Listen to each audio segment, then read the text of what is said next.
부디 문서가 저희를 책상 위에 외면하지 떨어지는 마십시오. 순간 제발 그녀의 방법을 손이 찾아주세요. 미세하게 저희도 최선을 떨렸습니다. 다하겠습니다. 정말 이 하지만 사람에게까지 부디 상속이 저희를 간다는 외면하지 말입니까? 마십시오. 그녀의 목소리는 낮았지만 금방이라도 부서질 듯 흔들리고 있었습니다. 변호사는 잠시 침묵한 뒤 조용히 고개를 끄덕였습니다. 네, 어머님. 현재로서는 막을 방법이 없습니다. 그 말이 들리는 순간 그녀의 눈빛이 서서히 달라졌습니다. 두려움 대신 단단한 결심이 자리 잡았습니다. 그리고 아무도 예상하지 못한 선택이 바로 그 자리에서 시작되고 있었습니다. 그날의 공기는 유난히도 차가웠습니다. 바람이 볼을 스칠 때마다 가슴 깊은 곳에서 뭔가가 서늘하게 끊어지는 느낌이 들었어요. 어머니 차도가 위험했다고 합니다. 경찰의 말은 너무 짧고 너무 단순했죠. 순간 제 마음이 움츠러들었습니다. 사고라니 무슨 말이에요? 우리 현주가 우리 딸이. 제 목소리는 떨리고 눈은 제대로 초점도 잡지 못했습니다. 경찰은 조심스러운 얼굴로 고개를 숙였어요. 말끝이 흐렸습니다. 죄송합니다. 바로 현장에서 그 말이 끝나는 순간 제 안에서 뭔가가 툭 하고 끊어졌습니다. 현주의 마지막 모습이 아직도 눈에 선합니다. 차가운 아스팔트 위에서 아무 말도 하지 못한 채 누워있는 모습. 그 순간부터 제 가슴은 깊은 구멍이 뚫린 것처럼 텅 비어버렸습니다. 병원에서 돌아오는 길 저는 계속 중얼거렸어요. 이게 무슨 일이람. 제 입술은 바짝 말라 있었고 손은 떨렸습니다. 현주의 사진이 든 휴대폰을 꼭 움켜쥐고 있었죠. 현주는 제 외동딸이었습니다. 남편이 세상을 떠난 뒤 저와 현주 둘만 남았어요. 작은 식당을 운영하며 허리 휘도록 일했지만 현주가 제 곁에서 웃을 때면 모든 피로가 씻겨 내려갔습니다. 엄마, 나 알바비 받았어. 오늘 고기 먹자. 현주는 늘 밝았고 사람을 따뜻하게 만드는 아이였어요. 그 웃음이 제 삶의 버팀목이었습니다. 현주가 결혼하던 날 저는 누구보다 행복했습니다. 딸을 품에서 떠나보낸다는 아쉬움보다 이제 행복한 가정을 꾸린다는 기쁨이 컸어요. 엄마, 나 정말 잘 살아볼게. 현주는 눈가를 촉촉하게 적시며 말했죠. 저는 그 말을 들으며 마음속에서 뜨거운 무언가가 차올랐습니다. 그때 저는 신혼집 용도로 아파트를 한 채 증여해 주었습니다. 작은 집이었지만 딸의 보금자리라고 생각하니 마음이 뿌듯했어요. 엄마, 이렇게까지 안 해줘도 돼. 현주는 미안한 듯 웃었지만 저는 오히려 더 크게 웃었습니다. 내 딸이 행복하면 그걸로 됐지. 그날 현주의 얼굴은 참 예뻤습니다. 눈이 반짝였고 목소리는 들뜬 나비처럼 가벼웠죠. 하지만 그 행복은 오래가지 못했습니다. 사고 소식이 전해졌던 그날 사위 민호가 떨리는 목소리로 전화해 왔습니다. 어머니 현주가 큰일이 났습니다. 그 목소리는 젖어 있었지만 그때는 슬픔과 공포가 뒤섞인 것처럼 들렸습니다. 저는 정신없이 병원으로 달려갔고 그곳에서 딸의 마지막 모습을 보았습니다. 현주야, 엄마 왔어. 엄마가 왔어. 제 손은 딸의 손등 위에서 점점 더 떨렸습니다. 얼마나 차갑던지 저는 숨조차 제대로 쉴 수 없었어요. 장례를 마치고 나서도 며칠 동안 저는 아무 말도 할 수 없었습니다. 무의미하게 벽만 바라본 적도 많았어요. 그런 저에게 아들이 말했다는 말은 마치 비수처럼 꽂혔습니다. 엄마, 그 아파트 이제 사위랑 아이한테 상속되는 거라고. 그 말을 들었을 때 저는 아무 말도 하지 못했습니다. 슬픔이 너무 커서 재산이니 뭐니 생각할 겨를이 없었죠. 그저 울고 또 울었습니다. 현주야, 왜 이렇게 빨리 가버렸니? 딸이 없다는 현실이 조금씩 무겁게 내려앉기 시작한 어느 날 저는 문득 과거의 모습이 떠올랐습니다. 현주가 중학생이던 시절이었어요. 저는 식당을 정리한 늦은 밤, 비 오는 골목에서 우산을 들고 기다리고 있었습니다. 엄마, 나 데리러 왔구나. 현주는 비를 맞지 않으려고 후다닥 뛰어오며 제 품에 안겼습니다. 그 순간 저는 생각했죠. 이 아이에게 나는 뭐든 해주고 싶다. 그 작은 어깨를 지켜주고 싶었습니다. 그리고 그 마음은 결혼 후에도 변하지 않았습니다. 하지만 지금 제가 지켜줄 수 있었던 건 아무것도 없었습니다. 현주의 주변에는 많지 않지만 소중한 사람들만 있었습니다. 친구들은 착했다, 따뜻했다, 배려심 넘쳤다고 말했어요. 그런 모습들이 하나하나 떠오를수록 저는 다시 눈물을 떨궜습니다. 엄마, 나중에 손자 생기면 꼭 봐줘야 해. 알지? 곧 생길지도 모른다며 웃던 현주의 모습이 아프게 떠올랐습니다. 그 말대로 손자는 태어났지만 현주는 그 아이의 성장 과정을 한 번도 보지 못하게 되었죠. 그런데 이상했습니다. 장례가 끝난 뒤 며칠이 지나자 사위의 말투가 조금씩 달라지기 시작했어요. 그의 목소리는 자꾸만 낮고 무겁고 어딘가 멀어졌습니다. 어머니 죄송하지만 요즘 좀 많이 힘들어서요. 힘들다는 말은 이해했습니다. 하지만 무언가 숨기는 것 같다는 느낌이 가슴에 걸렸죠. 그때는 슬픔이 더 컸기에 제대로 생각할 정신도 없었습니다. 그날 밤 저는 뜬 눈으로 새웠습니다. 창문 밖에서 바람이 스며들어 방 안은 서늘했고 저는 이불 속에서 가슴을 꽉 쥔 채 말했습니다. 현주야, 내가 무엇을 잘못한 걸까? 눈물은 멈출 줄 몰랐고 손은 식어갔습니다.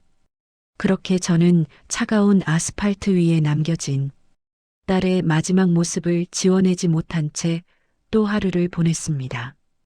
이날을 기점으로 제 인생은 조금씩, 아주 조금씩 삐걱거리기 시작했습니다. 문제의 씨앗은 이미 그때 싹을 틔우고 있었는지도 모릅니다.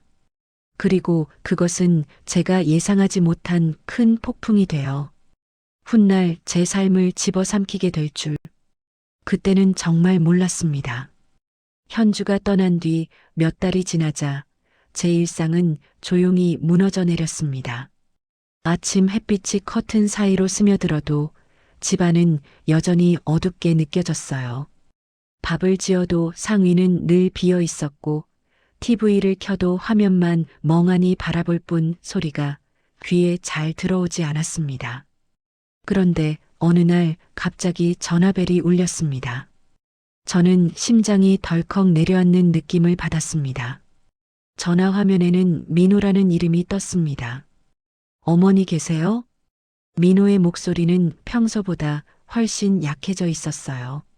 바람이 스치는 것처럼 가볍고 어딘가 무너져 있는 목소리였죠. 그래. 무슨 일 있니? 제 말투 역시 불안이 스며 있었습니다. 잠시 침묵이 흘렀고 민호는 마지못해 말을 꺼냈습니다. 저 지방으로 발령이 났습니다. 그 한마디가 제 귓가에서 오래 울렸습니다. 마치 갑자기 등 뒤를 세게 잡아당긴 것처럼 숨이 턱 막혔어요. 발령? 그럼 현우는 어떻게 하려고? 저는 급하게 물었습니다. 전화기 너머에서 민호가 깊은 숨을 내쉬는 소리가 들렸습니다. 저 혼자서는 아이를 챙기기 어렵습니다. 어머니가 잠시만 맡아주실 수 있을까요? 그 목소리는 약했지만 묘하게 편해 보이기도 했습니다. 책임을 내려놓는 사람 특유의 안도감, 그런 게 느껴졌어요. 그걸 느끼는 순간 제 마음이 서늘하게 식었습니다. 하지만 곧 현우 얼굴이 떠올랐습니다. 작고 따뜻한 그 손, 현주의 눈을 닮은 그 아이의 얼굴, 그리고 제 안에 있는 모든 화와 슬픔이 조용히 눌러앉았습니다. 데리고 와. 내가 볼게. 그 말을 하자마자 목이 메었지만 저는 울지 않았습니다. 누군가는 이 아이를 지켜야 했으니까요. 며칠 뒤 민호는 현우를 데리고 왔습니다. 현우는 제 얼굴을 보자마자 두 눈을 크게 떴습니다. 할머니, 그 한마디에 저는 정말로 무너져 내릴 뻔했습니다. 아이의 목소리는 작았지만 그 안에는 두려움과 외로움이 뒤섞여 있었어요.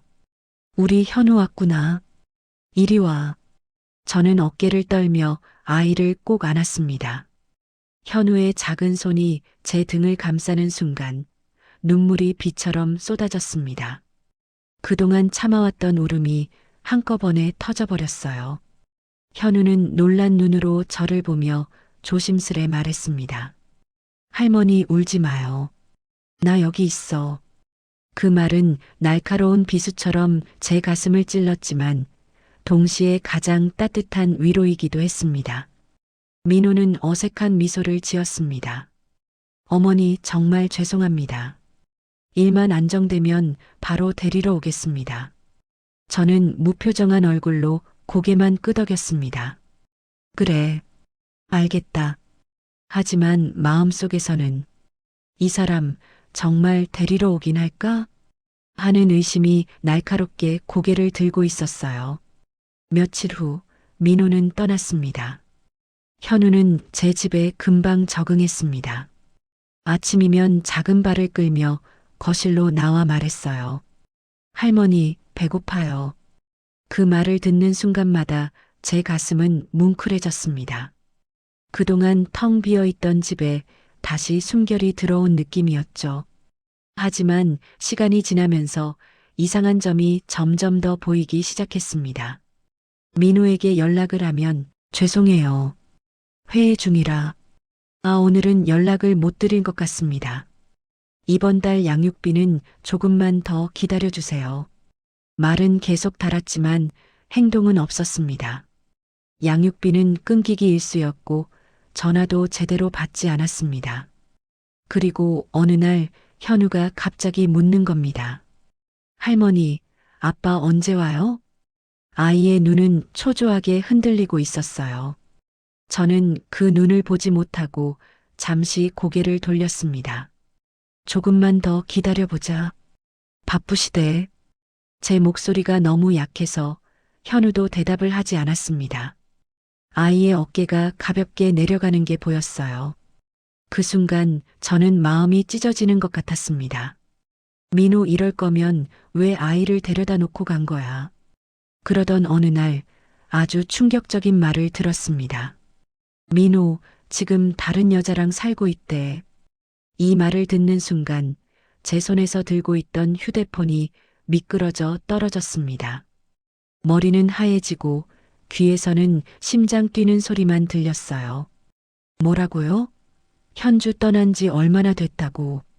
목소리가 흔들렸습니다.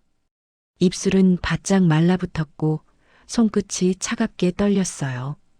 그날 밤 저는 거의 잠을 이루지 못했습니다. 누워서 천장을 바라보는데 마음속에서 울음이 사납게 밀려왔습니다. 현주야, 내 남편이 이렇게 빨리. 눈물이 베개를 적시며 흘러내렸습니다. 민호의 행동, 현우에 대한 무책임함, 연락을 피하는 태도, 모든 게 하나의 퍼즐처럼 맞춰져 갔습니다. 그리고 퍼즐의 중심에는 대습상속, 이라는 가시 같은 단어가 떠올랐습니다. 혹시 내 재산 때문인가? 그 생각이 스치자 저는 온몸이 떨렸습니다. 설마 그럴 리가. 하지만 마음 한편에서는 이미 알고 있었습니다. 민호가 혼인신고를 하지 않은 이유, 새로운 여자가 있음에도 법적 결혼을 미루는 이유, 나 때문이겠지. 그날 제 안에서 또 한 번 뭔가가 끊어졌습니다. 그리고 저는 결심했습니다. 이대로 당하고 살진 않겠다. 현우만큼은 내가 지키겠다. 아스팔트 위에 쓰러져 있던 현주의 모습을 떠올리며 저는 조용히 주먹을 쥐었습니다. 민호가 다른 여자와 함께 살고 있다는 사실을 들은 날, 저는 한동안 아무것도 할 수 없었습니다. 부엌에 서 있었지만 손은 허공에서 멈춰 있었고 싱크대 위에 떨어지는 물방울 소리마저도 멍하게 들렸어요. 어머니 몰랐어요? 동네 지인은 걱정스러운 얼굴로 저를 바라보며 조심스럽게 말했습니다. 저는 대답도 하지 못한 채 천천히 고개만 저었습니다. 아니, 몰랐어. 정말 몰랐어. 말이 잘 이어지지 않았습니다. 입술이 덜덜 떨리고 있었죠. 지인은 난처한 듯 고개를 숙였습니다. 그 벌써 꽤 됐다던데요. 같이 사는 여자가 있다고. 그 말을 들은 순간 제 심장 한쪽이 날카롭게 찢어지는 느낌이 들었습니다. 뭔가 뜨겁고 쓴 것이 목구멍까지 치밀어 올랐어요. 현주가 땅속에 들어간 지 얼마나 됐다고 그런 짓을. 제 목소리는 떨리고 손등은 창백해졌습니다. 지인은 더 말을 잇지 못한 채 돌아갔고 저는 집안에 혼자 남았습니다. 문이 닫히는 소리가 울리고 난 뒤 집안은 아주 깊은 정적 속에 잠겨 있었습니다. 소파에 앉아 멍하니 벽을 바라보는데 갑자기 현주의 마지막 모습이 떠올랐습니다. 차가운 아스팔트, 희미한 가로등 불빛, 경찰의 조용한 목소리, 그리고 그 옆에서 울먹이던 민호의 얼굴. 그때 그는 울고 있었죠. 현주를 잃었다며 가슴을 부여잡고 주저앉았던 사람. 그랬던 민호가 이렇게 빨리 다른 여자와 살고 있다니. 제 안에서 무언가가 뜨겁게 일어났습니다. 손이 떨리고 숨이 거칠게 나왔어요. 너무한 거 아니야? 정말 너무한 거 아니야? 제가 작게 중얼거린 말은 텅 빈 집안에서 기묘하게 울렸습니다. 그날 밤 저는 도저히 잠들 수 없었습니다. 몸을 돌릴 때마다 이불이 거칠게 뒤틀렸고 심장은 쿵쿵 울려서 잠을 쫓아냈습니다. 왜 혼인신고를 안 한 거지? 왜 그렇게 서둘러 새로운 여자를 찾아간 걸까? 왜 현우를 나에게 떠넘긴 걸까? 머릿속에서 질문들이 쉴 새 없이 떠올랐습니다. 그리고 어느 순간 모든 퍼즐이 하나로 맞춰졌습니다. 상속? 그 단어가 내뱉어진 순간 제 안에서 전기가 튄 듯 온몸이 굳어버렸습니다. 민호는 알고 있었던 겁니다. 제가 남편에게 물려받은 재산이 상당하다는 것, 제가 아직 오랫동안 살아갈 자신이 없다는 것, 그리고 제가 살아있는 동안 자신은 대습상속인이라는 신분을 가지고 있다는 것. 그래서 혼인신고를 안 한 거구나. 입술이 떨렸습니다. 법적으로 재혼하면 내 재산을 못 받으니까. 그 사실을 깨닫는 순간 제 안에서 탁 하고 무언가가 부서지는 소리가 났습니다. 오랫동안 민호에게 남아있던 마지막 동정과 마지막 이해가 그 자리에서 산산조각이 났습니다. 다음 날 저는 결국 변호사를 찾아갔습니다. 마음속에 쌓였던 분노가 더 이상 견디기 어려웠어요. 조윤용 변호사는 제 이야기를 묵묵히 들었습니다. 다 듣고 난 뒤 그는 조용하고 단단한 목소리로 말했습니다. 말씀만 들어도 마음이 정말 아픕니다. 하지만 법이 냉정한 건 사실입니다. 저는 그 말에 가슴이 철렁 내려앉았습니다. 민호가 재혼을 안 한 건 혹시 대습상속 때문인가요? 저는 떨리는 목소리로 물었습니다. 조 변호사는 잠시 생각하다가 고개를 끄덕였습니다. 가능성이 높습니다. 법적으로는 혼인신고 여부로 재혼을 판단하기 때문에 사실로는 재혼으로 보지 않습니다. 순간 제 얼굴이 확 달아올랐습니다. 그럼 지금 그 사람이 다른 여자와 동거하고 있어도 내가 죽으면 상속자가 된다는 거예요? 제 목소리는 흔들리며 높아졌습니다. 조 변호사는 고개를 숙이며 말했습니다. 내 외손자와 함께 대습상속인이 됩니다. 그 말을 듣는 순간 제 머리가 쾅 하고 울렸습니다. 현주는 땅속에 있는데 그 사람은 다른 여자랑 살면서 내 재산은 챙기겠다는 거예요? 저는 두 손을 꽉 쥐고 말했습니다. 목소리는 떨렸지만 눈은 차갑게 얼어붙어 있었어요. 조 변호사는 잠시 제 얼굴을 바라보다가 조심스럽게 답했습니다. 감정적으로는 충분히 이해합니다. 하지만 법적으로 그 권리를 박탈할 수는 없습니다. 그 말은 날카로운 비수처럼 제 가슴을 찔렀습니다. 숨이 턱 막혀 잠시 말을 잇지 못했어요. 그럼 저는 어떻게 해야 하죠? 대체 뭘 할 수 있어요? 조 변호사는 문서를 펴며 차분한 목소리로 말했습니다. 방법이 전혀 없는 건 아닙니다. 하지만 쉽지는 않을 겁니다.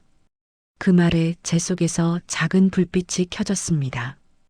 희망이라고 하기엔 아주 작은 불씨였지만 그 불씨 덕분에 저는 겨우 숨을 고를 수 있었습니다. 집으로 돌아오는 길 저는 계속 중얼거렸습니다. 그래, 이대로는 안 되지. 내가 먼저 움직여야지. 바람이 차가웠지만 제 심장은 오히려 뜨겁게 뛰고 있었습니다. 현우의 작은 손이 떠올랐습니다. 그 따뜻하고 여린 손. 그래, 우리 현우를 위해서라도 더 이상 당하고만 있진 않겠다. 저는 주먹을 천천히 그리고 단단하게 쥐었습니다. 그날 제 마음속에서 결심이라는 단단한 기둥이 세워졌습니다. 민호에 대한 분노와 상실감이 뒤섞여 속이 타들어가던 날, 저는 결국 법률사무소 문을 열었습니다. 문이 닫힐 때 철컥하는 소리가 들렸는데 그 순간 제 마음도 똑같이 잠겨버린 것처럼 느껴졌어요. 상담실에 들어가자 조윤용 변호사가 차분한 얼굴로 앉아 있었습니다. 그의 표정은 차갑지도 따뜻하지도 않은 그저 일을 오래 해온 사람의 조심스러운 표정이었어요. 어머님 오시느라 힘드셨죠? 자세히 이야기해 주셔도 됩니다. 그 한마디에 저는 그동안 눌러왔던 감정을 조금씩 꺼내놓기 시작했습니다. 현주의 사고, 민호의 변화, 현우를 맡아달라는 부탁, 그리고 새살림 이야기까지 말을 하면 할수록 가슴이 조여왔고 눈에 뜨거운 것이 차오르는 게 느껴졌습니다. 조 변호사는 제 이야기를 끊지 않고 듣다가 천천히 손을 모으고 말했습니다. 힘든 일을 겪으셨습니다. 그리고 사위분 행동이 심한 것도 맞습니다. 그 순간 저는 희미하게 안도의 숨을 내쉬었습니다. 이해해주는 사람이 있다는 사실만으로 조금은 마음이 풀리는 느낌이 들었어요. 하지만 그 다음에 나온 말이 저를 깊은 절망 속으로 다시 밀어넣었습니다. 다만 법적으로는 사위분의 대습상속권을 막을 수 있는 방법이 거의 없습니다. 저는 의자를 꽉 잡았습니다. 그게 무슨 말인가요? 조 변호사는 문서를 펼치며 설명했습니다. 어머님이 사망하시면 딸이 생전에 가지던 법정 상속분을 사위분과 외손자가 대신 나누는 구조가 됩니다. 이걸 대습상속이라고 합니다. 그 말은 이미 알고 있던 사실이었지만 직접 설명을 들으니 더 무겁고 절망적으로 느껴졌어요. 근데 민호는 다른 여자랑 살고 있어요. 혼인신고만 안 했지 사실상 재혼한 거죠. 그런데도 상속을 받을 수 있다는 거예요? 제 목소리가 떨리며 조금 높아졌습니다. 조 변호사는 고개를 끄덕였습니다. 법적으로는 혼인신고 여부로 재혼을 판단합니다. 사실로는 재혼으로 보지 않아요. 그 말을 듣는 순간 제 손끝이 얼음처럼 차가워졌습니다. 그럼 그 사람이 일부러 혼인신고를 안 한 걸 수도 있다는 거네요? 조 변호사는 조용히 하지만 확실하게 답했습니다. 가능성이 높습니다. 순간 가슴이 확 조여왔습니다. 마치 숨이 턱 막히는 것처럼 목이 뜨거워졌고 손등은 점점 더 떨렸습니다. 현주는 땅속에 있는데 그 사람은 다른 여자랑 살며 내 재산은 챙기겠다는 거예요? 제 목소리는 울컥하는 감정으로 잦아들었습니다. 조 변호사는 고개를 숙이며 말했습니다. 냉정하지만 법적으로는 그렇습니다. 그 말은 정말 참담했습니다. 제 심장 속 깊은 곳에서 아픈 파문이 크게 퍼져나갔습니다. 잠시 침묵이 흘렀습니다. 저는 손가락을 꼭 쥐며 침착하게 말했습니다. 그럼 방법이 아예 없는 건가요? 조 변호사는 고개를 들어 제 눈을 바라보았습니다. 그 눈빛에는 약간의 희망이 아주 작게 스며 있었습니다. 완전히 없는 건 아닙니다. 다만 쉽지 않을 뿐입니다. 그 말에 저는 숨을 삼키며 몸을 앞으로 숙였습니다. 어떤 방법이요? 저는 뭐든 해보고 싶어요. 저는 제 의지와 결심이 담긴 눈으로 그를 바라보고 있었습니다. 그러자 조 변호사는 천천히 조심스럽게 설명을 시작했습니다. 우선 생전의 재산을 다른 자녀에게 증여하는 방법이 있습니다. 유언공증으로 특정인을 상속받게 지정할 수도 있고요. 그럼 민호는 못 받나요? 조 변호사는 고개를 저었습니다. 완전히 못 받게 하긴 어렵습니다. 대습상속인에게도 유류분이 인정되기 때문이죠. 다만 그 몫을 최대한 줄일 수는 있습니다. 저는 고개를 끄덕이며 그의 말을 더 기다렸습니다. 조 변호사는 문서 한 장을 꺼내 보이며 말했습니다. 둘째 방법은 신탁제도를 활용하는 것입니다. 사후 수익자를 명확히 지정할 수 있어서 어머님이 원하지 않는 사람에게 재산이 가는 걸 조절할 수 있죠. 저는 작은 숨을 내쉬었습니다. 그럼 최소한 민호에게 가는 건 줄일 수 있다는 거군요. 네, 줄일 수 있습니다. 그 말에 저는 조금 마음이 놓였습니다. 하지만 여전히 해결되지 않은 부분이 남아 있었어요. 현주에게 주었던 아파트는요? 그건 어떻게 할 수 없나요? 조 변호사는 차분히 설명했습니다.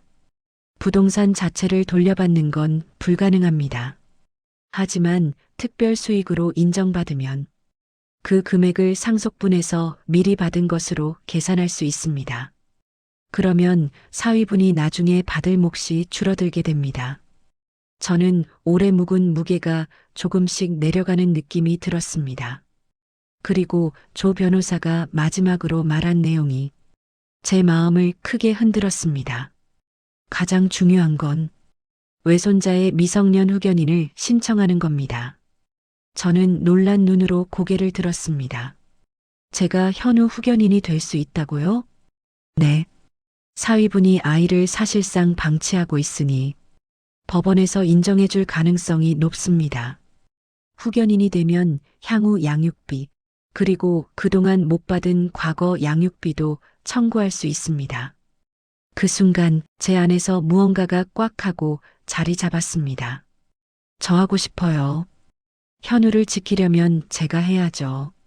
조 변호사는 고개를 끄덕이며 부드럽게 말했습니다. 어머님의 그 마음이면 충분합니다.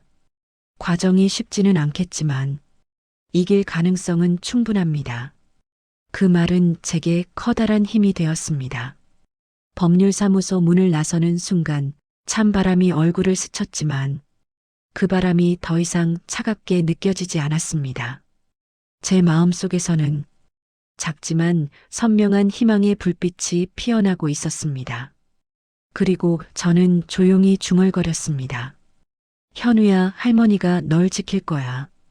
이제 진짜 싸움이 시작되는구나. 법률사무소에서 나와 집으로 돌아오는 길, 겨울바람이 볼을 스치고 지나갔습니다. 차갑기는 했지만 이상하게도 그 바람이 오늘따라 너무 아프게 느껴지지는 않았어요. 마치 제 마음속 깊은 곳에서 아주 조금씩 따뜻한 무언가가 피어나고 있는 것 같았습니다. 희미하지만 확실하게 느껴지는 작은 희망이었어요. 집 문을 열자 현우가 작은 발걸음으로 달려왔습니다. 할머니, 어디 갔었어요? 현우는 두 눈을 동그랗게 뜨고 고개를 기울였습니다. 그 작은 눈동자 속에 비친 제 모습은 어딘가 지쳐 있었지만 동시에 단단해져 있었습니다. 응, 현우야. 할머니가 해야 할 일을 좀 보고 왔어. 무슨 일? 저는 잠시 숨을 고르고 아이의 머리를 천천히 쓰다듬었습니다. 우리 현우 잘 지켜주려고 다녀온 거야. 현우는 제 손길에 고개를 기대며 조그맣게 말했습니다. 할머니는 항상 나 지켜줘. 그 말에 저는 순간 울컥했습니다. 가슴 안에서 뜨거운 감정이 솟아올랐어요. 하지만 이번엔 울지 않았습니다. 울음 대신 마음속에 단단한 결심이 서고 있었기 때문입니다. 그날 밤 저는 오래된 수첩을 꺼내 앉았습니다. 남편이 떠난 뒤 정리하지 못한 물건들, 그리고 현주가 좋아하던 작은 액세서리들이 함께 들어있던 수첩이었어요. 수첩을 펼치자 연필로 적힌 메모와 가계부, 그리고 현주가 남긴 짧은 쪽지들이 보였습니다. 엄마, 오늘 알바비 받았어. 고기 사줄까? 엄마, 나 결혼하면 꼭 식장의 맨 앞줄에 앉아 있어. 엄마, 자주 웃어. 나도 엄마 닮아서 웃는 거 좋아해. 쪽지를 보는 순간 코끝이 찡해지고 눈앞이 희미해졌습니다. 현주야. 나는 쪽지를 손끝으로 천천히 만지며 중얼거렸습니다. 내 아들은 내가 지킬게. 그리고 내가 가질 수 없었던 행복, 현우한테 꼭 안겨줄게. 그 말이 마치 약속처럼 가슴속에 새겨졌습니다. 며칠 뒤 저는 변호사에게서 안내받은 서류들을 정리했습니다. 생전 증여 계획, 유언 공증 일정, 그리고 미성년 후견인 신청서 초안까지. 책상 위에는 종이 뭉치가 높게 쌓여 있었지만 그걸 보며 마음이 무너지기는커녕 오히려 어떤 힘이 솟아났습니다. 이제 시작이구나.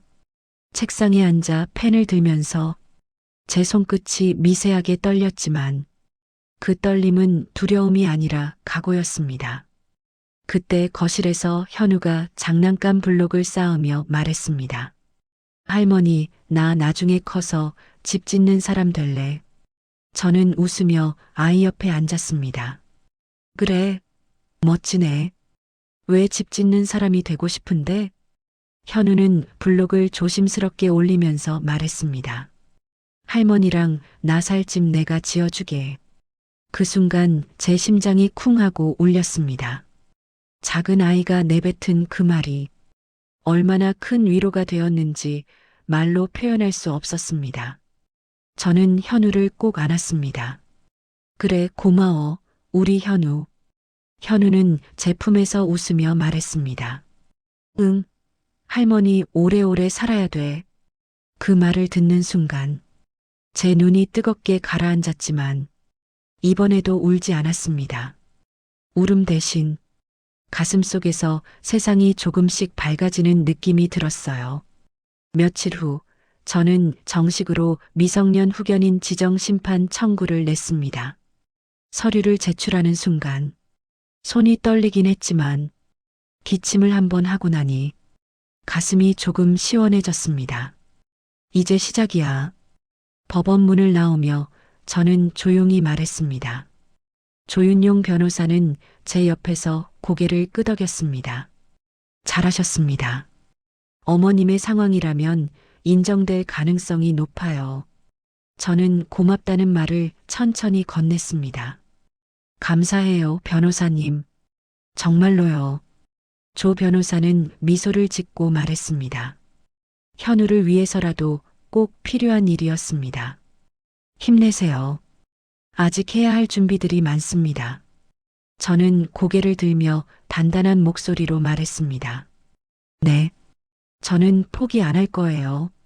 그 말이 제 입에서 나오는 순간 제 자신도 놀랄 정도로 강한 의지가 느껴졌습니다. 집에 돌아오니 현우가 창문 밖을 보며 말했습니다. 할머니, 나 밖에서 놀고 싶어. 저는 웃으며 장갑을 챙겨 손에 끼워줬습니다. 그래, 우리 나가자. 둘이 손을 잡고 밖으로 나왔습니다. 찬 공기 속에서 현우는 환하게 웃으며 뛰어다녔습니다. 그 모습이 햇빛에 반짝이며 마치 작은 새가 날아다니는 것 같았어요. 그 순간 저는 생각했습니다. 그래, 아직 끝난 게 아니야. 아직 우리에게는 미래가 있어. 바람은 여전히 차가웠지만 제 마음은 어느 때보다 뜨겁게 타오르고 있었습니다. 현우는 뒤돌아 저를 향해 소리쳤습니다. 할머니, 나랑 눈사람 만들래? 저는 크게 웃으며 대답했습니다. 그럼 우리 둘이 제일 멋진 눈사람 만들어 보자. 그리고 저는 현우를 향해 천천히 걸어갔습니다. 아이의 환한 웃음이 새로운 시작을 알려주는 종소리처럼 가슴속 깊이 울려 퍼졌습니다. 그날 밤 잠자리에 누웠을 때 문득 현주의 얼굴이 떠올랐습니다. 부드러운 미소, 따뜻한 눈빛. 저는 조용히 속삭였습니다. 현주야, 걱정 마. 너 대신 내가 끝까지 할게. 그리고 천천히 마음이 편안해지며 아주 오랜만에 깊고 따뜻한 잠에 빠져들었습니다.